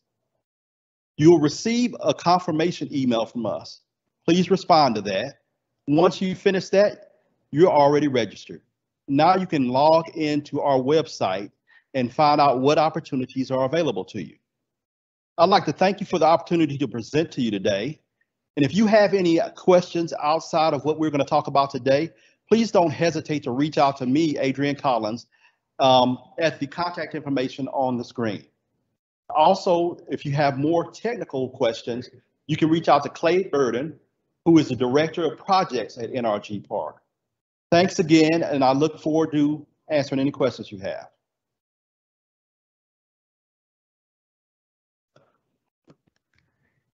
Adrian, thank you so much for a great video and going through the various systems. I mean, we've got so much out at NRG, and you know, we've done a fantastic job out there. I know that you started even before we had an MWBE program. You made a great effort to bring on participation by starting a hub program for the area, historically underutilized business. And I know we've had great successes out there. I can remember back in 2004 when we built NRG, the football stadium. One of the key people in MWBE at the time actually won a contract to do all the seating. So all 72,000 seats was done by a firm, an MWBE firm. And of course, that firm went on building a relationship at the time with Manhattan. Manhattan Construction was the GC, along with Skanska and Beers. Then Manhattan and Manhattan actually won, along with Vaughn, the contract to do the Texas A&M Kyle Field renovation, football field renovation, some years later here. And we were fortunate then to have that same firm who had built a relationship through the NRG work to do all 24,000 seats at Kyle Field. So between NRG and Kyle Field, that's 96,000 seats where that firm staged and actually installed those seats. And so you've kind of come full circle to bring opportunities and continue to develop those opportunities. So we really appreciate your efforts. So we thank you so much for everything that you do. And I know that you have some upcoming opportunities and that you'll be linking us. I know you mentioned that you'll be getting back with us in just a bit. So with that, I thank you so much, and let's keep it going. Jean Simeon. Jean is the Regulatory Compliance Manager, the Disadvantaged Business Enterprise Liaison Officer for Harris County Community Services Department of Transit Services. I think you heard LaToya with Community Service Department Housing mention the transit side, and this is the transit side that Jean runs. A lot of, you're talking about streets, roads, sidewalks. Jean has been with us for a number of years, always bringing opportunities, passionate about what he does, and we really appreciate it, Jean. And so tell us a little bit more about what's going on with Harris County Transit. Jean Simeon. Milton, thank you so much. I think this is like the 4th or 5th year in a row you've extended an invitation for us to come out, and we're always excited about the opportunities to talk about Harris County Transit. What we do here at Harris County Transit is that we provide residents that live outside the Houston metro service area with a variety of transportation alternatives. We service beyond Harris County. We service Brazoria County, Galveston County, Harris County, and Montgomery County. The number of trips trips or services we provide through our fixed bus route service is about 8,000 trips per month, and through our van and smaller bus system, we provide about 77,500 shared trips per month. We have within our program something called the Disadvantaged Business Enterprise and Small Business Program. It was authorized by Harris County Commissioners Court in 2008, and it really addresses socially and economically disadvantaged businesses. And in order to achieve this certification, you have to go through the Texas Unified Certification Program, and the agencies that can help you get those certifications, primarily in Houston, is the City of Houston Office of Business Opportunity, but within the Houston Minority Supplier Development Council and the Women's Business Enterprise Alliance, they will assist you getting what they call a dual track certification. So you will go into their offices, get your certifications for either to be an MBE or WBE, but they can also help you at the same time and get your DB certification, since some of the questions that are asked of you are very much similar. Our proposed DBE goal participation for 2021 through 2023 is 11%. Excuse me. Here are some upcoming opportunities. I'm just going to jump right into it. We've initiated a bus shelter program, and that includes putting bus shelters along our fixed bus route system. We currently have none. So that entails construction and manufacturing bus shelters, benches, trash receptacles, and solar lighting. We've also, within the last 2 years, in partnership with our engineering group, initiated a traffic signalization program. And that can entail not just traffic signals, that can entail ramps, sidewalk, median modification, pedestrian signals, push buttons, striping.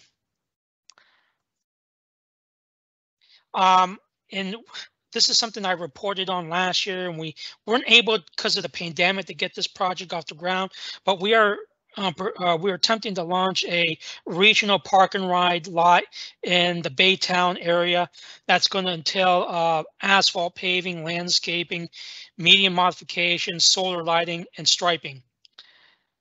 And within the last 2-3 years, we've had an annual program of doing sidewalk improvements. So some of the subcontracting opportunities we've hired and used and will be needing in the upcoming year as we get through this pandemic and relaunch projects that have been on hold are things like concrete paving, traffic control, landscaping, trucking, erosion control, materials testing. And beyond some of the construction items, we also have a number of ongoing opportunities. For our local bus service, we purchase batteries, fuel, lubricants, oil. We, from time to time, seek personnel, temporary staffing, tires. In terms of office supplies, furniture, desk accessories, paper goods, products, electronic equipment, a whole variety of office needs that we purchase throughout the year. Promotional products, clothing, bags, USB products, mugs, notepads, things that we seek things from our subcontracting opportunities. Just to kind of wrap things up, I know I went through that pretty quick because I know y'all, it's around lunchtime. I'm sure y'all are trying to get some things done for the rest of the day, but I want to recognize our supplier diversity partners. These are companies that we have been partnered with throughout the years and that have come through us in a pinch whenever we needed to have things done. And they're all certified disadvantaged business enterprise firms. And I wanted to give quick recognition to them because they really do an outstanding job for us. You can contact me about these opportunities. I'll leave my contact information here. And this, I don't want to be repetitive or redundant here, but engineering and purchasing, I talked about BuySpeed online. I can't emphasize the importance of getting yourself registered. That's how we get notified about upcoming opportunities. That's how you get notified about upcoming opportunities. So I'm going to close out my presentation and thank Milton once again. Gene, outstanding. Lots of information as always. And again, your passion for what you do and certainly for making sure that we get DBEs involved in these projects speaks for itself. So we'll keep working. I know we've made some contacts. We've got a lot more work to do and we will do it. So thanks again so much, man, and we'll be in contact. Thanks, Milton. With that, we have Eric Goody, and Eric's the vice president of the Houston Area Urban League, but they've also partnered with Harris County Precinct 1. That's County Commissioner Rodney Ellis's, you know, and of course, that particular area that Commissioner Ellis overseas is just one of our top areas. I mean, I don't know how better to say it. It comes on the heels of you know, the great presentation that Adrian just made, and of course it encompasses all of NRG. So the whole NRG complex is part of Precinct 1, the University of Houston, both the central and downtown campuses, Rice University, the medical center. I mean, we've got a huge project. You guys have been hearing with successes, that TMC3 project out at the medical center, but the entire medical center is part of Precinct 1. just a bunch of parks and rec centers. Just a strong, very strong precinct. But Eric, working closely with them, I know you have some initiatives going, some enrichment, some enhancement work that you're doing, educational components to what you're doing. So tell us a little bit about that, and then I may have you then introduce Derek Brzezinski, and Derek is with Johnston LLC. That also is involved with a number of projects upcoming in Precinct 1, where we're going to be looking for some contractors. So with that, Eric Goody, Vice President, Houston Area Urban League. Eric? Milton, thank you so much for the opportunity. It's always a pleasure to engage with the Greater Houston Procurement Forum, our attendees, and to be able to support Harris County in that regard. The Houston Area Urban League, under the leadership of Judson Robinson, operates an entrepreneurship center where we engage with entrepreneurs, whether that be pre-venture, venture startups, or those that are at maturation. We help in providing technical assistance, individual consultation that builds capacity in these firms so that they can be competitive in the market. This education and outreach creates pathways where they are certified with the City of Houston, registered with Harris County, registered with Port Houston, and other governmental or quasi-governmental entities to participate in the capital improvement projects throughout Harris County. Specifically, we are tasked with helping firms to create jobs within Harris County, to provide them with assets and resources, which include many of the procurement opportunities that have been discussed today, making sure that they have access to capital and other assets that allow them, again, to build capacity and to not only have the capability, but the opportunity to participate. As such, we have worked with Pamela Chan in supporting the new Office of DEOO to establish the policies and procedures to create a pathway for those individuals that are interested in working with Harris County, making sure that they are aware of B2G Now, the registration process, the bonfire system where they can look at the procurement opportunities that are currently available. And again, making sure that they are compliant, registered with the state of Texas so that they can be eligible to participate. In that regard, I have the privilege of working directly with Johnston LLC and serving as a community advisor specific to Harris County Precinct 1. I think, as has been illustrated, Harris County Precinct 1, under the leadership of Commissioner Ellis, has the most robust opportunities in terms of projects that are currently on the book, and then those opportunities that are available for contractors to participate. My colleague, Derek Brzezinski, is the program manager with Johnston and can provide more granular information about what those projects look like, how to connect with Johnston, where we will then provide that information to Harris County Precinct 1, and again, supported by the Houston Area Urban League and the Entrepreneurship Center. With that, I'll turn the presentation over to Derek Brzezinski. Thank you for the invitation or the introduction. My name is Derek Brzezinski. I am with Johnston LLC. We are an engineering, architecture, and program management firm. We're currently doing work for Harris County Precinct 1 and a programmatic approach to doing their parks, recreation, transportation, mobility projects. We want to hear from you. We want to get to know the contracting and consulting community. And by doing that, we are requesting that everybody submit, if interested, submit their capability statements to Johnston at johnstonllc.com. The link is found in Milton's informational. Just to let everybody know what types of projects and what types of skill sets we're looking for. We're looking at looking for road work, flat work, concrete, landscape irrigation, all the ancillaries that surround that. I can point out, if you check the information in Dwight's links as well as Angela's, you'll find opportunities within the asphalt and overlay realm. There's actually a bid that's due to open on June 7th. Signal work included in the program is as Gene mentioned, some of the signal projects has slightly different skill set, but also electric utility, paving, earthwork, site utility, traffic lights, controls, demolition, pavement, and marking and striping. Sidewalks, as Gene mentioned, there's also many sidewalk either renovation, rehabilitation projects, as well as development projects. They include site work, flat work, concrete, landscape irrigation, utilities, earthwork, paving, site utilities, demolition, and also striping. Bikeways and trails, and then lastly, parks and recreation opens up quite widely.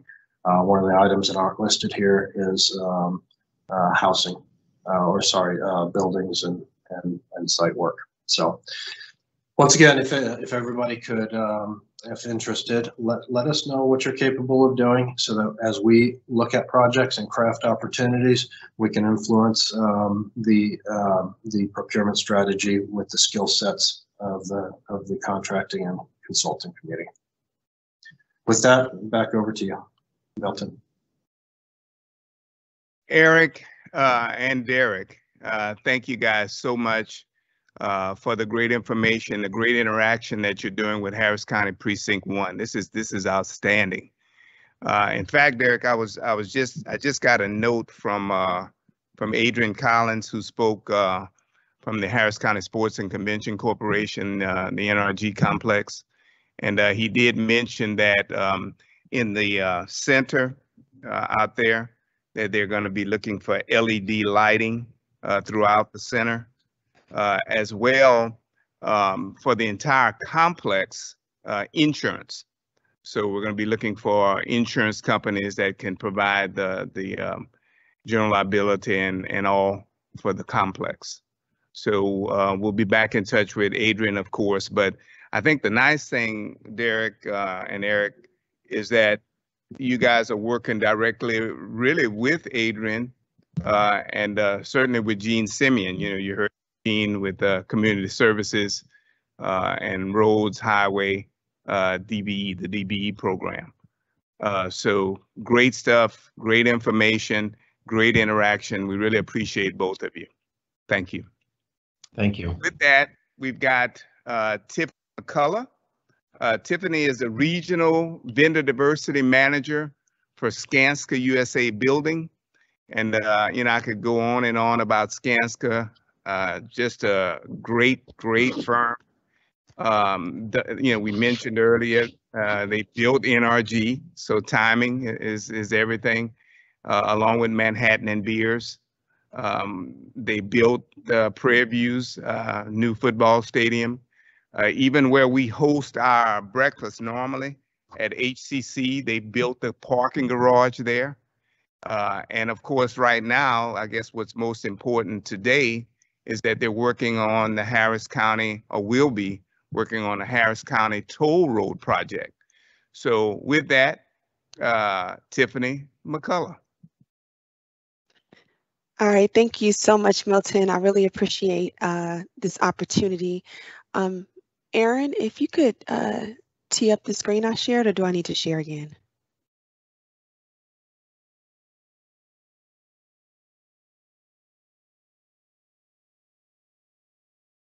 All right, so I'll keep going as he's bringing that up.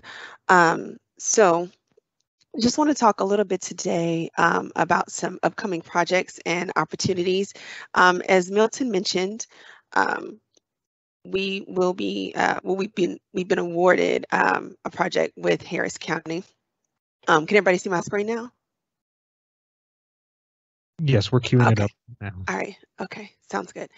Okay. So in partnership with Harris County, even though some dates have changed, the pandemic affected the project, you know, we believe in, you know, staying committed, and we're in it for the long haul. So I'm really excited about our construction management building blocks program. As you've heard from Dwight and Pamela and other staff members from Harris County, they're very committed to building MWBEs and the programming that supports MWBEs. So Through that partnership, we'll be hosting Skanska's Construction Management Building Blocks program. This is a 6-week program for construction trades. Been working very closely with members of the staff in Precinct 1, because Precinct 1 has definitely been a champion, but we're extending it to all of the precincts will be involved with this. But we are going to kick off in mid-July, and there are registration details to come if you're interested in being a part of that class. Previously, my team from Skanska came and talked about our exciting project, 1550 on the Green. So just a little bit of a refresher on that information. It's a 28-story high-rise adjacent to Discovery Green Park. We'll have office space, green roofs, a retail streetscape, and a plethora of other amenities.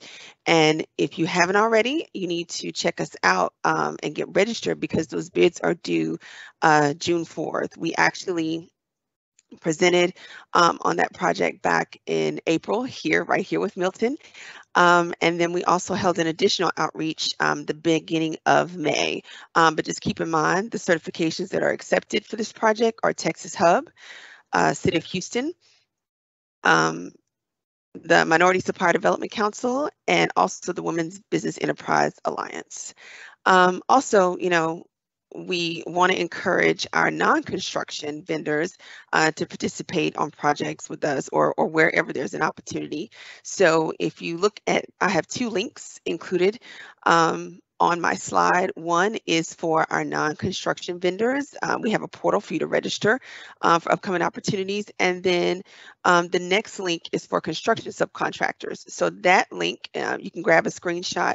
I'll also share this presentation with a live link with Milton, but you can see Skanska's opportunities across the nation. So definitely projects in Texas, in Houston, Dallas, and San Antonio markets. And then if your reach is beyond Texas, you can check out those opportunities as well. And then also I'll make sure that you all have my contact information if you want to know about the Construction Management Building Blocks class, pre-qualification.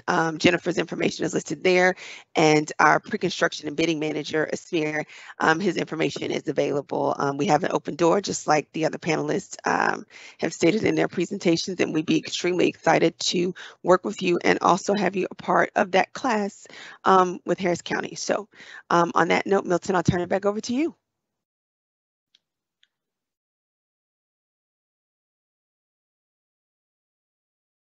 Tiffany, thank you so much. Man, we're really excited about the toll road project. And you beat me to it. I was just getting ready to ask you about 1550 on the Green, on Discovery Green, but you went right into it. So I really appreciate you. You're staying on top. There's a lot of opportunities with both projects. I mean, 1550 is a really nice piece, as she mentioned, in Discovery Green, as we continue to grow that whole area there downtown. So please stay with Tiffany, stay with Skanska. These are real opportunities, and we've had a number of success stories, as I mentioned, and major projects that they do in Houston and in Texas. So thanks so much, Tiffany. I appreciate it. And now we have Deidre Barrett. And of course, Deidre is the Director of Diversity, Inclusion, and Marketing, Block Companies. Block has done a number of projects in the community service, apartments, high-end apartment complexes, multi-family units. And so we're really excited about the things that Block has done. They have been one of our construction advocates of the year, this past December. So they continue to work really hard. And I know, Deidre, I think you're also joined by Jason Keller, who's the managing partner of Block Companies. So with that, Deidre, have at it. Thank you so much, Milton. And we certainly appreciate you providing this platform today at the Greater Houston Business Procurement forum for Block companies to share some exciting news about some upcoming projects that, along with NHP Foundation, partnering with the Harris County, partnering with Harris County on these upcoming affordable projects. So with that, I want to turn it over to our managing partner, Jason Keller, to tell you all about Block's upcoming projects with Harris County. Jason? Thanks so much, Deirdre. Milton, once again, great program. Glad to be a part of it. Thank you so much for including us in this. A lot of great companies and great people involved, so we're glad to be part of it. There is a project that we have coming up. Aaron, if you can possibly put up the Temenos project. I'm just going to go ahead and start talking about it. It's a really good project. It is here in the city of Houston. It's a permanent supportive housing project, so it's to support a lot of our homeless population, as Deirdre said, along with the NHP Foundation. It's a great project. It's jointly funded by HUD and GLO, and it's administered by Harris County and the city of Houston. So we definitely need and we want as much participation as possible. Minority, woman-owned, small business, Section 3, people who are in apprenticeship programs, the pay or play requirements are in effect, Davis-Bacon and related acts. It's a great project. What we like about it, we like all the projects, but this one obviously helps a lot of the population that's underserved. So we really feel privileged to be part of this. A little bit about the building itself. It's 6 stories. It'll be 5 stories built on a podium over 1 story, which will be the common area in the clubhouse. It's 95 residential units, or approximately 50,000 square feet. It's on the address is 1703 Gray Street here in Houston. It's a fantastic project. It bids actually on June 8th at 11 a.m. If you'd like to have access to the plans and specifications, have any questions, anything, the plans and specifications obviously are at no cost to anyone. You can email us at Temenos estimating@blockcompanies.com. It's TEMENOS, estimating@blockcompanies.com. We also were just completed bidding another project, 3300 Caroline Street, which is it is a permanent supportive housing project as well with the NHP Foundation. We'll be getting that underway probably in June, and Temenos will start late July, early August. So we're excited about both of them, and just wanted to let everybody know about it and that there are these opportunities, and we have many more coming. Thank you again so much, and Milton, I'll turn it back over to you.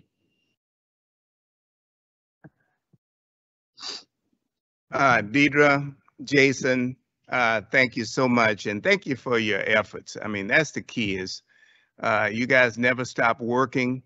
Again, I'm excited as I was for our project in Galveston, and of course, Caroline. And of course, on Caroline, if there's anything, any opportunities, I mean, at the end here, the final clean, landscaping, if there's anything, certainly please stay in touch with us on that. Really excited about Caroline, but more so on Temenos, on Gray Street. So, again, another Harris County, joint Harris County City of Houston project. Guys, this is funded, as they mentioned, by the GLO as well as HUD, the General Land Office. So there's just a big push to bring on MWBE participation. I mean, they work closely with Karen Franklin, and of course, that's the City of Houston Housing and Community Development. So both of those groups, City of Houston Housing and Community Development and Karen, and then of course you heard from Latoya Ricketts today, and that's Harris County Community Services Department. So, both are working closely on single family, multifamily projects. So very excited about it. So thank you so much, guys, and we look forward to working with you. Thanks so much.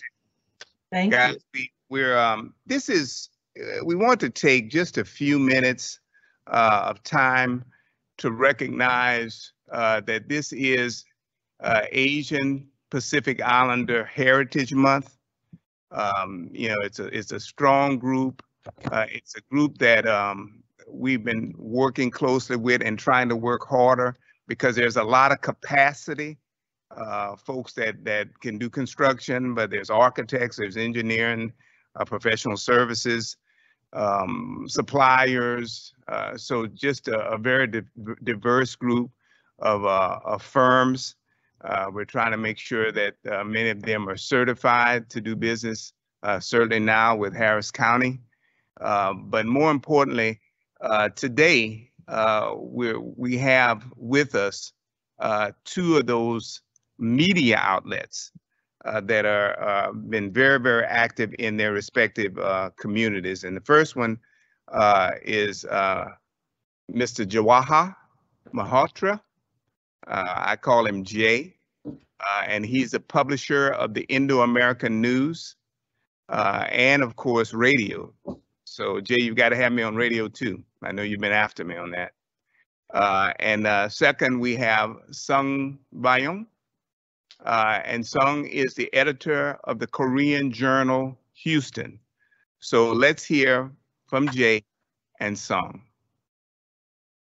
Hi, everyone. This is Jay Malhotra, and I'm with Indo-American News, a community-based newspaper that's been around for the last 40 years and serves the South Asian community in the greater Houston area. We're not only in the greater Houston area, actually, we also are well-read online all across the world. We have people who follow us in all the major cities in Texas, as well as many other cities all over the world. Our website data tells us that we are reaching a wide swath of people. So we publish in English. We've been doing this, as I said, for the last 40 years. We are available in the print mode in most community centers, grocery stores, restaurants, doctors' offices, travel agencies, all across Houston. And then by web, of course, we're freely available and it's updated every Friday.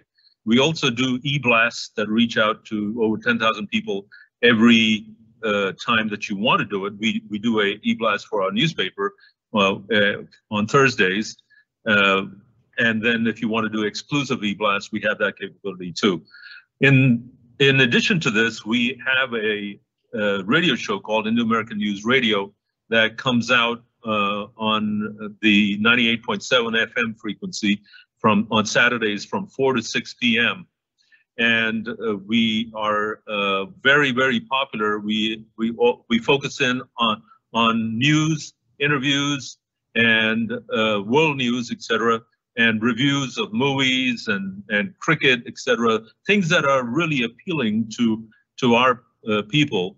And we reach about an estimated 30 to 40,000 people through the radio program.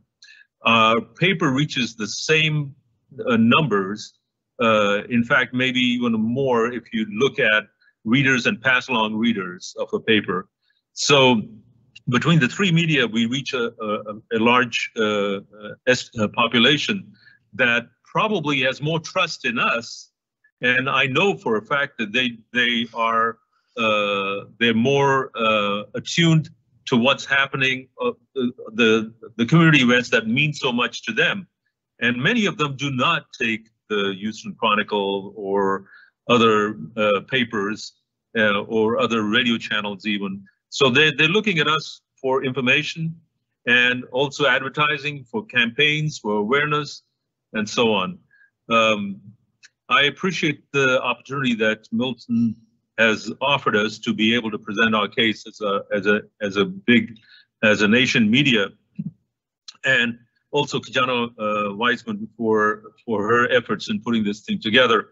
It's really wonderful to be able to expand our visibility to the Harris County Commissioners Court, I guess, as well as Harris County in general, of course. Please try to remember that Asians compose almost 250,000 people in the greater Houston area. If you look at all the medical center, then you know that between the doctors and the nurses, there's a large percentage of those people are Asian. Probably maybe somewhere sometimes up to 50 to 60%. If you look at most of the motels and hotels that are owned by Indians in the greater Houston area, it's somewhere around 60 to 70%. So we do have, we want to have a seat at the table as far as the media goes too, and we want to be your choice to be able to reach our community. So thank you very much. I appreciate it. God bless.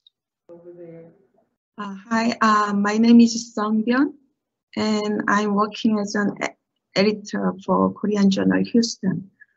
The Korean Journal Houston has been serving the local Houston Korean community for 39 years.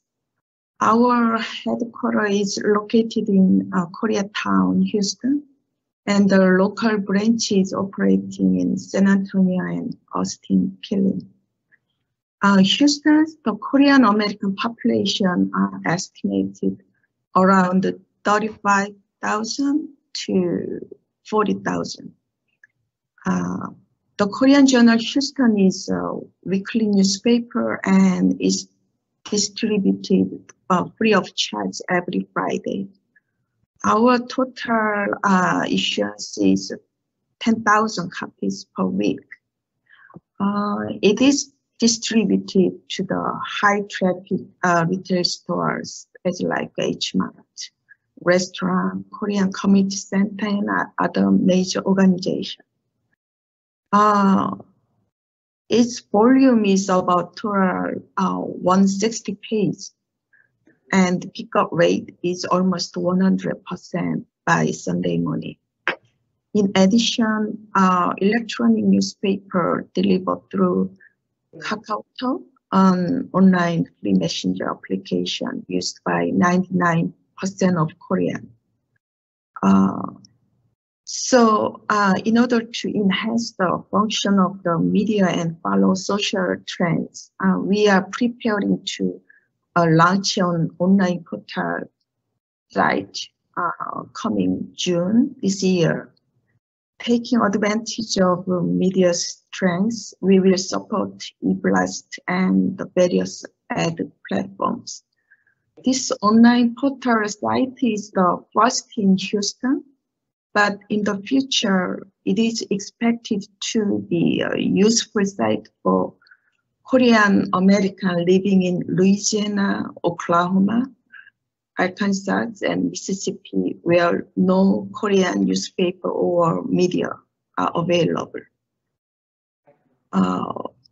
We are small size media, but boast a lot of possibility and cultural characteristics, as like Minari, Parasite, and BTS.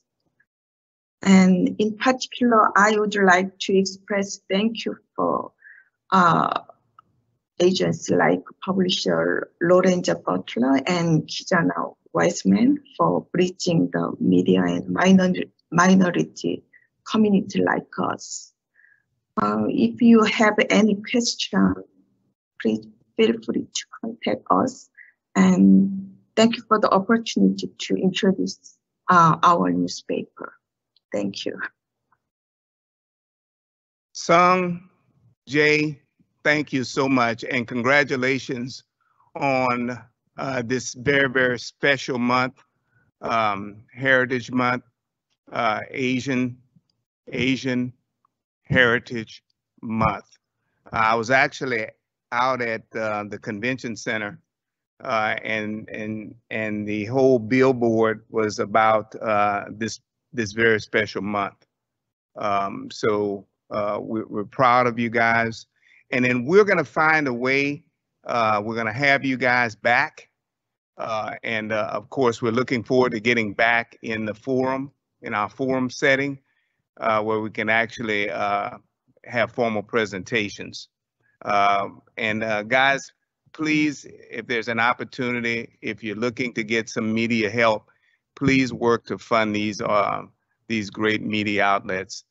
We've also included a few others in the newsletter. So please follow up. And again, we thank Kiana Wiseman for her support in bringing these great organizations, these media outlets to us.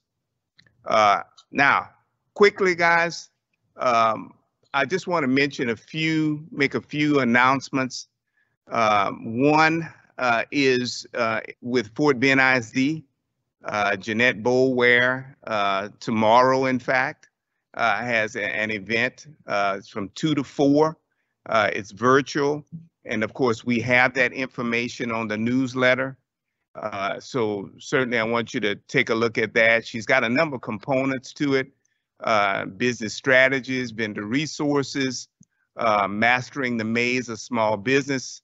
I think she's got certifications. We've talked about certifications that includes Metro, Port, City of Houston, and SBA. Financial aspects. I've had the pleasure of working for many years with Worley Barker at Texas Capital Bank. So Worley will be presenting. Some radio and TV outlets, again, will be presenting. So please join Jeanette tomorrow, 2 to 4. Also, we've got the University of Houston. They have their big event coming up on June 8th. It's the virtual workshop forum with the University of Houston downtown, as well as the University of Houston Clear Lake campuses.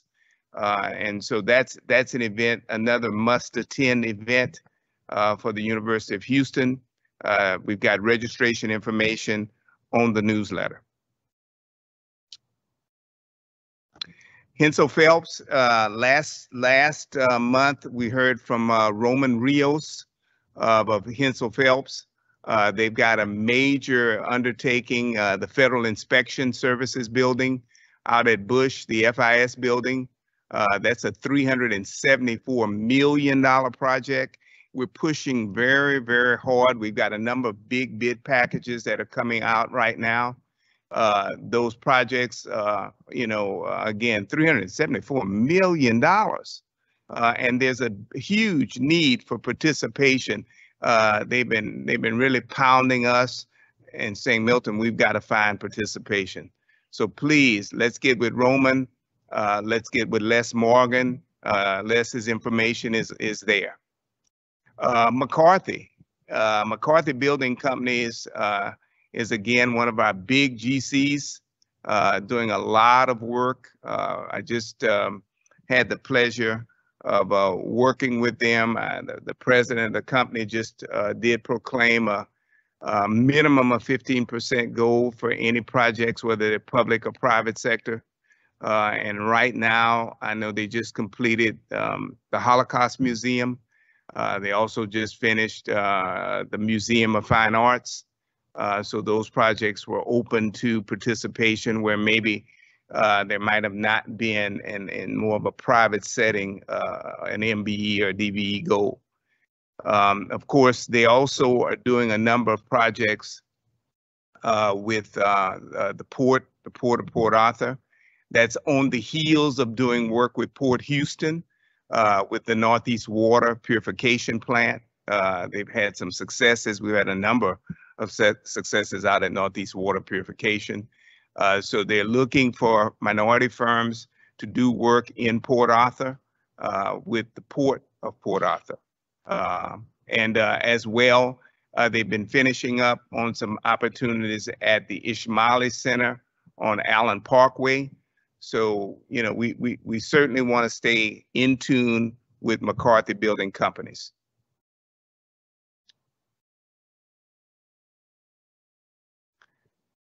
In addition, guys, we've got a section that I'm always excited about, and it starts with highlighting small businesses.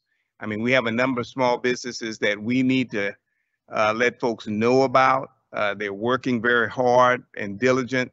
Their successes in their own right, starting with Impact Strategic Consulting. And of course, they headline our emergency preparedness component. of course, COVID-19 response and recovery assistance. Really, I like the work that they're doing there on the mitigation side. You know, they've I guess over the last 3, 4, 5 years, as we've had, several different disaster-related activities, they've always been involved. They've been front and center. They've been working with FEMA to help on the mitigation and resiliency sides. East Houston Hospital Clinics, they're a 24/7 operation. They've got 3 clinics. They're involved in COVID testing, now the actual vaccines, as well as breast cancer awareness. They're always continuing to grow. And again, three outlets. They're really an up and coming firm. Very proud of them.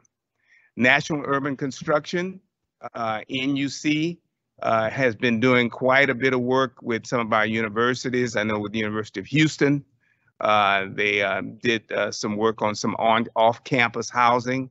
At Prairie View, they were doing some 13 buildings in terms of professional disinfecting, defogging, and cleanup. But as well, they specialize in interior build-out. So great firm, been around a long time, National Urban Construction. And Navarro Insurance, another great firm. Very excited about the work that Sam Pineda. Sam Pineda has been in our community for a number of years, just a hard-working community guy. But at Navarro, you see the medical insurance, the life and disability, dental, vision, long-term, 401k, travel and accident. Navarro has been just a great firm. And Sam, I would encourage you, I think you heard a little bit about the opportunity that Adrian has out at NRG at the complex, where we're going to be doing insurance for the entire complex there. So let's get with Adrian. I think that could be an opportunity, a teaming opportunity for you. So let's look at that. Sunshine Personnel, Maribel Rodriguez. Maribel has just been a stalwart in the work that she does. You can see her capability information. She's got a number of certifications, but staffing, she's just done a terrific job whenever we have a need for laborers and what have you. Maribel has always been able to come through for us. So we really appreciate Sunshine Personnel Solutions. And of course, in closing, you see NAMAC. You heard from Abel just a little earlier at the beginning.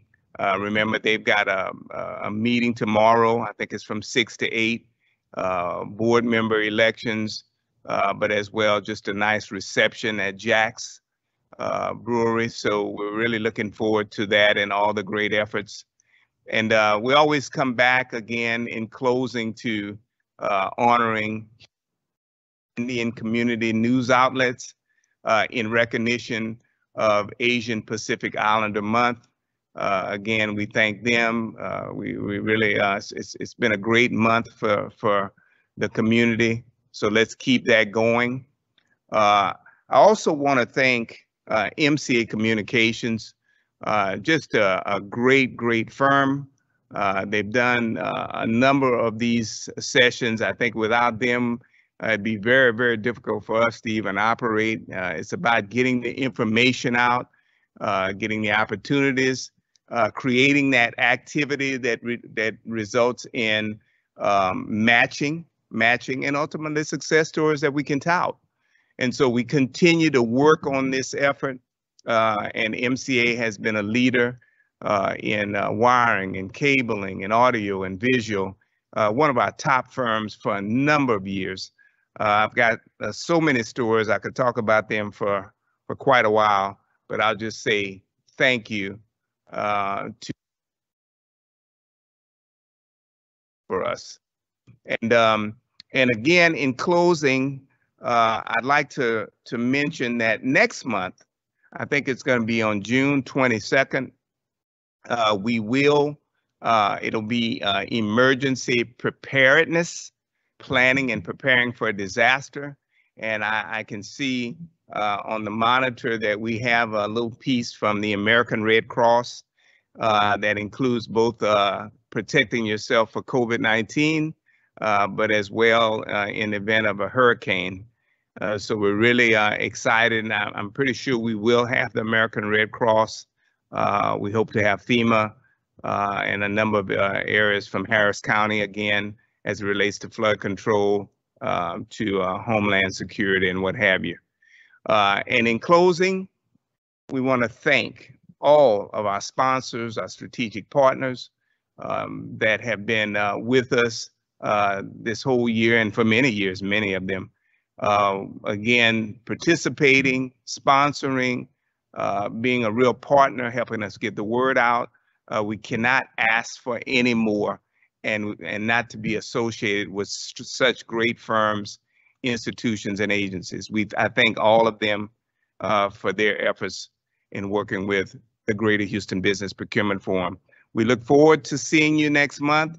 Thank you all for attending. And I just got word that there were some that was not able to get on this particular program, was not able to access what we will be doing here.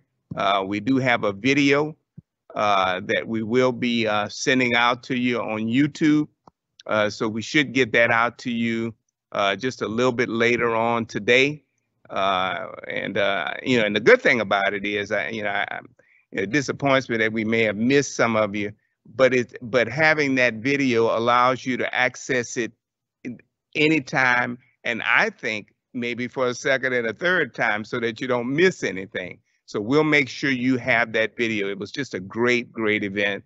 And again, we thank all the presenters, the passion that every one of them brings. And that's what makes Houston and Harris County special, is the kinds of folks that you heard from today.